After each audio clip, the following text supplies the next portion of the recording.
அனைவருக்கும் வணக்கம். நான் உங்களது மருதி. ரொம்ப மகிழ்ச்சியான ஒரு தருணம். இப்போ வந்து நம்ம ஒரு முன்னாள் விளையாட்டு வீரர், தேசிய வீரர், நீண்ட நெடிய கபடி அனுபவம் கொண்டவர். அதுவும் கள்ளக்குறிச்சி மாவட்டம், சேலம் மாவட்டத்திலலாம் வந்து கலக்கிட்டு தமிழ்நாடு முழுக்க சிறப்பாக விளையாடியவர். இவர் வந்து ராஜா அப்படின்னு அடையாளப்படுத்த முடியாது. சாதாரணமாக போனஸ் ராஜா அண்ணா அப்படின்னு சொன்னால் தான் வந்து அப்படி ஒரு பேரோட சாதாரணமாக ஒரு பிளேயருக்கு ஒரு பேரோட அடையாளத்தை கொடுத்துருவாங்களா? ஆனால் கண்டிப்பாக வந்து கொடுக்கணும். இப்போ கூட நிறையா நம்ம அந்த மாதிரி வந்து அண்ணனுக்கு அப்பயே வந்து போனஸ் ராஜா அப்படின்ற ஒரு பெரிய அடையாளத்தோட வந்து தன்னோட கபடி படத்தை தொடங்கினார். இன்றைக்கி அண்ணனை வந்து சந்திச்சது வந்து எனக்கு ரொம்ப மகிழ்ச்சியாக இருக்குது. எதாச்சும் ஒரு வாய்ப்பு கிடச்சி. ஆனால் அவர் இவ்வளோ சாதனைகள் வந்து சொந்தக்காரர் அப்படின்றத வந்து பேசும்போது தான் சந்தோஷம். ஆனால் ரொம்ப மகிழ்ச்சி எனக்கு சந்திச்சது. சொல்லுங்கள், நம்ம கபடி அனுபவம் எப்படி நான் தொடங்குச்சு? இந்த போனஸ் ராஜாங்கிற பேருக்கான அடையாளம் என்னென்னா? என்னது, நான் 16 வயசில் கள்ளக்குறிச்சி தான் என் சொந்த ஊர். அந்த கள்ளக்குறிச்சியில் நான் படிக்கிற காலத்தில் விளையாட ஆரம்பித்து அதுக்கு பிறகு கபடி வெறி பிடிச்சி சேலம் மாவட்டத்தில் Kennedy America kabaddi club KAKC Salem அயோத்தியாப்பட்டினத்தில் வந்து விளையாட ஆரம்பித்தேன். விளையாட ஆரம்பித்த உடனே அதில் குணசேகரன் மற்ற நிறைய விளையாட்டு வீரர்கள் இருந்தாங்க. அவங்களாம் அப்படி ஆட ஆரம்பித்த உடனே அதுலேருந்து எல்லா லோக்கல் மேட்சுக்கும் சேலம் மாவட்டம் கபடியில் ஒரு தலை சிறந்த மாவட்டம். நாங்கள்லாம் விளையாடும்போது சேலம் மாவட்டம்னால கபடிக்கு பேர் போன மாவட்டம். அந்த மாவட்டத்தில் வந்து விளையாட ஆரம்பித்த உடனே அந்த நுணுக்கங்கள்லாம் ஓரளவு புரிஞ்சுக்கிட்டு விளையாட ஆரம்பித்து முதல் நேஷ்னல் செலெக்ஷன்லேயே தமிழ்நாட்டுக்காக செலெக்ஷன் ஆனது நான் ஒன்று, ராஜரத்னம், இவங்கெல்லாம் புது பிளேயர்ஸ். அப்போ அந்த வருஷம் செலெக்ஷன் ஆன ஒரு 18 வயசு முடிஞ்சு 19 வயசுலேயே பார்த்திங்கன்னா நான் நேஷ்னல்ஸு வாங்கிக்கிட்டு தமிழ்நாட்டுக்காக ஆலப்புழா கேரளா போய் விளையாடுறோம். ஃபஸ்ட்டு முதல்ல தமிழ்நாட்டுக்காக ஆலப்புழா கேரளா. நான் ராஜரத்னம், டைகர் ராஜரத்னம் எல்லாம் நாங்களாம் ஒரே கபடி ஜாம்பவன் அவன் நாங்களாம் இப்போ ஆடும்போது ஆமாம் அவன் நாங்களாம் ராஜரத்னம் நாங்கள்லாம் ஒன்றா ஆடணும். ஆடி அதுக்கு பிறகு EBயில் தமிழ்நாடு மின்சார வாரியத்தில் ஸ்போர்ட்ஸ் அப்பாயின்மெண்ட்டு போடும்போது எங்களை அந்த ட்ரையல்ஸில் கூப்பிட்டாங்க. நாங்களும் போய் விளையாடணும். ட்ரையல்ஸில் விளையாடி நான், ராஜரத்னம், எங்கள் அணி விளையாட்டு வீரர் ஜெயபாலன் திருப்பத்தூரில் இருக்கார். அவர் எங்களுக்கு முன்னால் 2 வருஷம் அதுக்கு முன்னே போய் நேஷனல்ஸ் வின்னர் ஆனவர் ஜெயபாலன் சொல்லி NIS கோச்சு BA. அவர் தான் நிறைய பேருக்கு அவர் தான் லைஃப் நிறைய பேருக்கு அவர். அப்புறம் சுபாஷ்னு சொல்லி கன்னியாகுமரியில் இப்போ செயலாளர் வந்து ரிசைன் பண்ணிட்டார். அதுக்கு பிறகு TPV மூர்த்தின்னு சொல்லி ஈரோடுக்காரரு. அப்புறம் GK காமராஜ். அப்புறம் நாங்கள்லாம் ஒரு இதில் ஆகும்போது நாங்கள்லாம் சேர்ந்து EB மின்சார வாரியத்தில் எங்களுக்கு ஸ்போர்ட்ஸ் அப்பாயின்ட் போட்டு முதல் மேட்ச்சே நாங்கள் பூனாவுக்கு போய் விளையாடணுன்னு 1980 போய் அது வரைக்கும் தமிழ்நாடு மின்சார வாரியம் ஒரு லீக்கில் கூட ஜெயிக்காத அந்த அணி. எங்கள் நேரம் நாங்கள் நல்லா சிறப்பாக விளையாடி அந்த வருஷம் முதல் பரிசு வாங்கினோம். ஆனால் நாங்கள் எங்களெல்லாம் வேலை போட்ட ஒருத்தருக்கு திரு கண்ணன் சார், PS கண்ணன் சொல்லி எங்கள் ஸ்போர்ட்ஸ் ஆஃபீஸர், அவர் கிட்டத்தட்ட 1500 பேர்த்துக்கு மேலே அப்பாயின்மெண்ட் போட்டிருக்காரு. ₹1 கூட லஞ்சம் வாங்காமல் ஒரே துறை எதுனா அது EB தான். 1500 பேர்த்துக்கு எல்லா விளையாட்டு துறையிலும் போட்டார். எங்கள் மேனேஜர் மாணிக்கம் MABL அவரும் அதுக்கு ஒரு முழு காரணம். 2 பேரும் அவங்க 2 பேரும் முயற்சி எடுத்தனால தான் தமிழக மின்சார கிட்டத்தட்ட ஒரு 25 வருஷம் கொடி கட்டி பறந்து 23 வருஷம் ஜாம்பவன்லாம் தமிழ்நாட்டில் வந்து அப்பாயின்மெண்ட் போட்டால் என்ன நடக்குங்கிறது 1980லேருந்து 2003 வரைக்கும் தமிழக மின்சார வரையும் நல்ல அணியாக சிறந்த அணியாக இருந்துச்சு. இந்தியாவில் இந்திய அணியில் பார்த்தோன்னா தமிழக மின்சார வரையும் சிறந்த அணியாக இருந்தது. அப்புறம் அந்த ஒரு காலகட்டத்துக்கு பிறகு அப்பாயின்மெண்ட் இல்லாத காரணத்தினால 92ல் நிறைய விளையாட்டு வீரர்கள்லாம் வந்தாங்க. இப்போ அர்ஜுனா அவார்டு வாங்கின கணேசன், புலேந்திரன், அப்புறம் வந்து பாபு ராமூர்த்தி, சங்கரேஸ்வரன், நிறைய நல்ல விளையாட்டு வீரர்கள்லாம் வந்தாங்க. சாமியப்பன் 86 அதுக்கு நாங்கள் ஒரு விளையாட்டு வீரரோட வர்றதில்லை. நல்ல விளையாடுறாங்களா உடனே EB அப்பாயின்மெண்ட் அப்படி தான் நாங்கள் போட்டோம். அப்புறம் டிரான்ஸ்போர்ட்லேயும் அப்பாயின்மெண்ட் போட்டோம். டிரான்ஸ்போர்ட்லேயும் அப்போ தமிழக டிரான்ஸ்போர்ட்டில் எல்லா இதுலேயும் போட்டாங்க. தீரன் சின்னமலை, பெரியார், சோழன், அப்புறம் KTC, நேசமணி, எல்லாத்துலேயும் ஸ்போர்ட்ஸ் டிரான்ஸ்போர்ட்டில் பூரா அந்த காலகட்டத்தில் எல்லா டிரான்ஸ்போர்ட்டையுமே விளையாடுறது தனியாக. ஆமாம், ஆல் இண்டியா தமிழக போக்குவரத்து கழகம் தனியாக அவங்க மேட்ச் வைப்பாங்க. அதே மாதிரி ஆல் இண்டியா டிரான்ஸ்போர்ட் மீட்டும் வைப்பாங்க. அந்த மாதிரி எல்லா விளையாட்டு வீரர்களும் நல்ல லைஃப் இருந்தது. ஆனால் ஒரு காலகட்டம் அந்த 2000க்கு மேலே பார்த்தீங்கன்னா எங்கேயுமே அப்பாயின்மெண்ட் இல்லாமல் போச்சு. அதனால தான் இப்போ தமிழகத்தில் சிறந்த விளையாட்டு வீரர்கள் பார்க்கறதுக்கு ரொம்ப கஷ்டமாக ஒருத்தன் இருக்கும். கஷ்டப்பட்டு விளையாடுறான்னா அவனுக்கு ஊதியமும் கிடைக்கணும். ஊதியம் கிடைச்சா அவனுக்கு வாழ்க்கை, ஒரு விளையாடுறான், அடிப்படுறான், போகிறான், அவனுக்கு ஒரு லைஃப், ஒரு வாழ்க்கை இருந்தால் மேற்கொண்டு அவன் விளையாடுறதுக்கான வாய்ப்புகள் இருக்கும். அவனுக்கு லைஃப் இல்லைன்னும் போது நம்ம போய் ஒரு பிளேயரை ப்ரெஷர் கொடுக்கறதுக்கு கஷ்டமாக இருக்குது. இப்போ தான் அந்த ப்ரோ கபடி வந்த பிறகு தான் திரும்பி விளையாட்டு வீரர்களுக்கு ஒரு புத்துணர்ச்சி கிடைக்குது. ஒரு பெரிய புத்துணர்ச்சி நல்ல விளையாட்டு வீரர்களாக இருந்தால் 2 கோடி வரைக்குமே போகிறாங்க. அந்த ஒரு வாய்ப்பு நம்ம தமிழக மக்களுக்கு இருக்குது. நம்ம கபடி விளையாட்டுகள் இன்னும் விளையாடி வாங்கணும்னு தான் எங்களுக்கு ஆசை. அதனால தான் இன்றைக்கும் கபடி ஃபீல்டில் ட்ராவல் பண்ணிகிட்டு இருக்கோம். எங்கே மேட்ச் நடந்தாலும் போயிட்டு வந்துடுவோம் நாங்கள். வைக்கிறோம். இந்த போனஸ் ராஜா அந்த பேருக்கான அடையாளம் எப்படி வந்துச்சுன்னா, அது போனஸ்னும் போது நான் மேட்ச்சில் எவ்வளோ போனஸ் போடுவீங்க? அப்போ நாங்கள் பாடும்போது 6 பேர் 7 பேரில் மேக்ஸிமம் நான் பாடுவேன். நீங்கள் ஆடும்போது போனஸ் கேம் ஆனாலும் போனஸ் கேம் தான், போனஸ் தான். எண்டு கேம் நாங்கள் ஃபஸ்ட்டு என்லைன் கேம் இருந்தது, அப்புறம் போனஸ் கேம் வந்துச்சு, அப்புறம் தேர்ட் ரைட் பாயிண்ட் வந்துச்சு, அப்படி கொஞ்சம் 2 ரைடு எம்டி ரைடு, 3ஆவது ரைடு டூ ஆர் டைன்னு சொல்லுவாங்க. இப்போ டூ ஆர் டை, அப்போ அன்ப்ரொடக்டிவ் பாயிண்ட் கொடுப்பாங்க. அப்போ வந்து நாங்கள் 3ஆவது ரைடு சும்மா வந்தால் அவுட் இல்லை, but point, third right point இப்படி கொடுத்துருந்தாங்க. அது ஒரு மேட்ச் இருந்தது. அப்புறம் திரும்பி அது போனஸாக கன்வெர்ட் பண்ணிட்டாங்க. இந்த போனஸாக மாற்றும் போது உங்களுக்கு அந்த பேர், இந்த போனஸ் ராஜாங்கிறது ஒரு அடையாளம் சாதாரணமாக கொடுத்துக்க மாட்டாங்க நம்ம. ஆமாம், அது எப்படி வந்துச்சுன்னா, அப்போ இந்த தமிழ்நாட்டில் எங்கே போனாலும் மேக்ஸிமம் நம்ம ரைடு போனோம்னா போனஸ் இல்லாமல் வரக்கூடாது. நம்ம என்ன விளையாடுறோம், அந்த லைனை தாண்ட முடியாமல் நம்ம கபடி எதுக்கு ஆடுறது தான் கம்பல்சரி ஏறுறது. அதில் மேக்ஸிமம் 100க்கு ஒரு 90% மாட்ட மாட்டேன், ஒரு 5% அப்படி மாட்டாமல் எந்த பிளேயர் இருக்க முடியாது. ஆனால் போகிற ரைடு கம்பல்சரி போனஸோடு தான் போவோம். அப்படி ஆட ஆரம்பிச்சோன்னா தான் போனஸ்ஸு போனால் ரைடு போனான்னா போனஸ் இருக்குது அப்படின்ற ஒரு மக்கள்கிட்ட ஒரு நேம் வந்ததுனால அது அப்படியே பேர் ஆகிடுச்சு. ஓகேண்ணா. இது எத்தனை நேஷனல்ஸ் தான் நீங்கள் ஆடிருக்கீங்க? நான் ஒரு 8 நேஷனல்ஸ் ஆடிருக்கேன்ப்பா. இந்திய அணிக்கான வாய்ப்பு? இந்திய அணிக்கு வாய்ப்புன்றது அப்போ தமிழகத்திலாம் வந்து என்னை விட ஒருத்தர் நல்லா விளையாடினார், மனோகரன் சொல்லி. அவருக்கு அந்த சான்ஸ்லாம் கிடச்சி, யாரும் பேக்ரவுண்ட்ஸ் கொஞ்சம் சப்போர்ட் இருந்தால் கண்டிப்பாக கிடச்சிருக்கும். அதெல்லாம் கிடைக்கல. அப்புறம் நான், மனோகரன், கே ஜெயபாலன் எல்லோரும் நல்ல பிளேயர்லாம் இருந்தாங்க. பட்டு லிஃப்ட் பண்ண ஆள் இல்லை. பின்தங்கிய மாவட்டம் எங்களுதெல்லாம், எங்களெல்லாம் லிஃப்ட் பண்ணக்கூடிய சான்ஸ் இல்லை. பட் என் கூட விளையாடின ராஜரத்னம், என்னுடைய சிஷியன் கணேசன், அர்ஜுனாவாடி கணேசன், மனத்தி கணேசன், அவனுக்கெல்லாம் கிடைச்சது. நாங்கள் உண்மையிலே எங்களுக்கு கிடைச்சா கூட அவ்வளோ சந்தோஷம் இல்லை, அவங்களுக்கு கிடைச்சது. ஏன்னா நம்ம கூட விளையாடின விளையாட்டு வீரர் 2 பேர் ஈபியில் இருந்தாங்க, 2 பேர்த்துக்கும் அர்ஜுனாவாடி. அது ஒரு சந்தோஷம். மேலும் பார்த்தீங்கன்னா ஈபியில் 3 பிளேயர் இந்தியா பிளேயர் இருக்காங்க.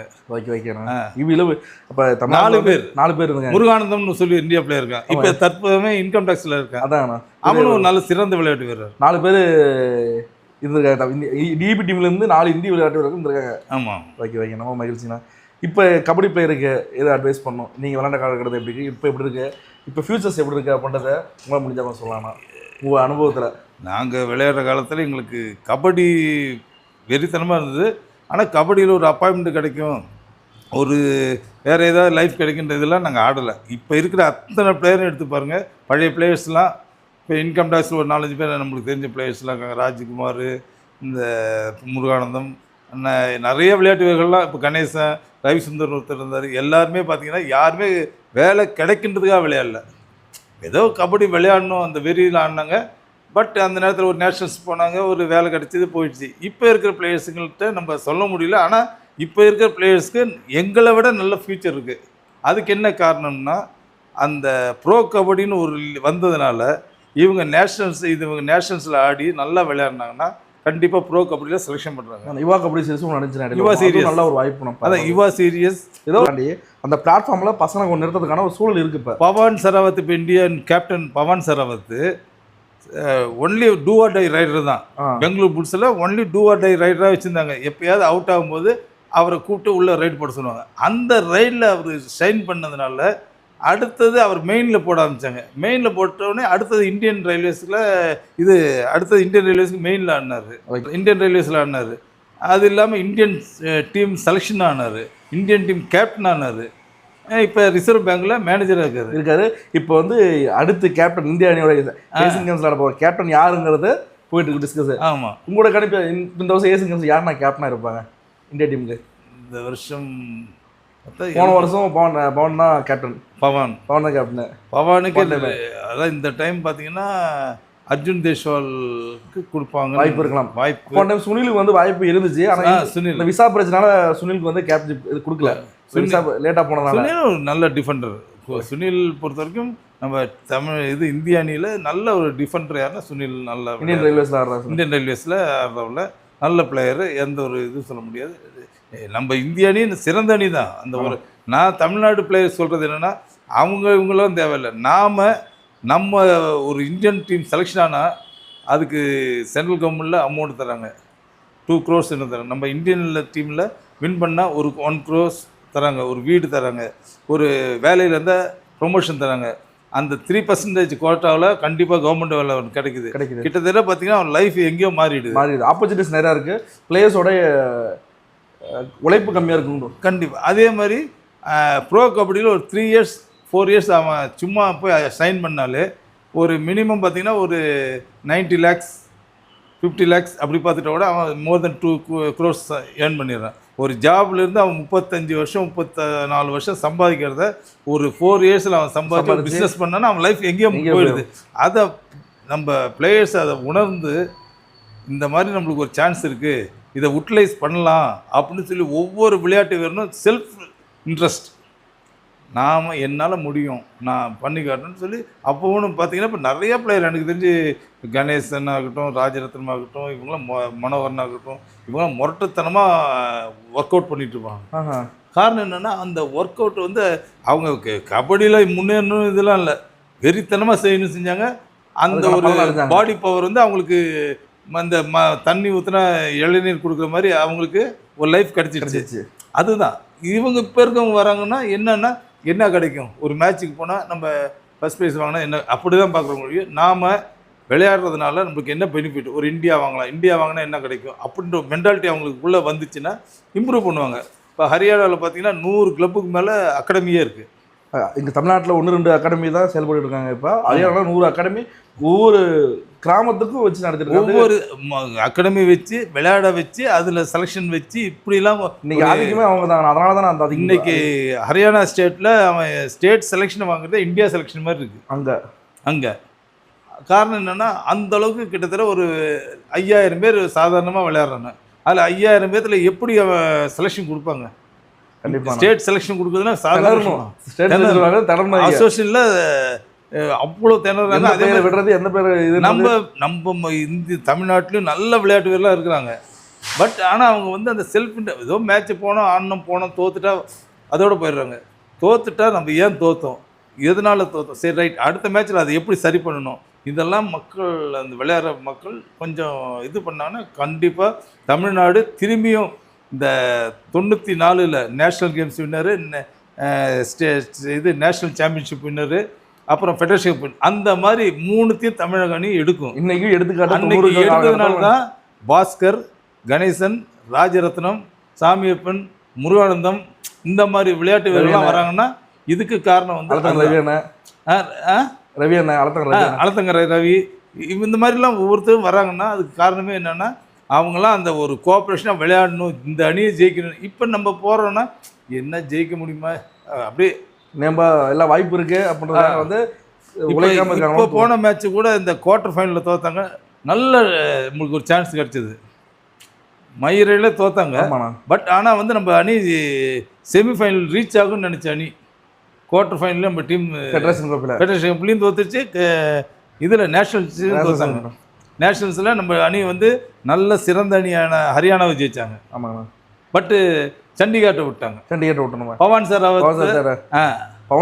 நல்லா டஃப் காம்படிஷன் தான் முடிஞ்சுனா டஃப் காம்படிஷன் பண்ணாங்க. இருந்தாலும் பவான் சாராவை தான் ஸ்கோர் பண்ணது. ஆமாண்ணா. அந்த இதை இவங்க சரி பண்ணியிருந்தாங்கன்னா பவான் சாராவை கரெக்ட் பண்ணி இவங்க பிடிச்சிருந்தாங்கன்னா ஈஸியாக ஜெயிச்சிருக்கலாம். கண்டிப்பாக. அது நம்ம மிஸ் பண்ணிட்டோம். இல்லைனா நம்மளுக்கு இன்றைக்கி செமிஃபைனல்ஸ் ரீச் ஆகிருப்போம். செமிஃபைனல்ஸ் ரீச் ஆனால் நம்மளுக்கு ஒரு மெடலிஸ்ட் ஆனால் 3% கோட்டாவில் அந்த 14 பேர்த்துக்கு இன்றைக்கி சான்ஸ் இருக்குது அப்பாயின்மெண்ட்டுக்கு. இப்போ ஈபியில் ஒரு 15,000 பேர் போடுறேன்றாங்க அப்பாயின்மெண்ட்டு. அந்த 15,000 பேர்த்தில் இந்த 14 பேருக்கு ஒரு சான்ஸ் கிடச்சிருக்குல்ல. கண்டிப்பாங்கண்ணா.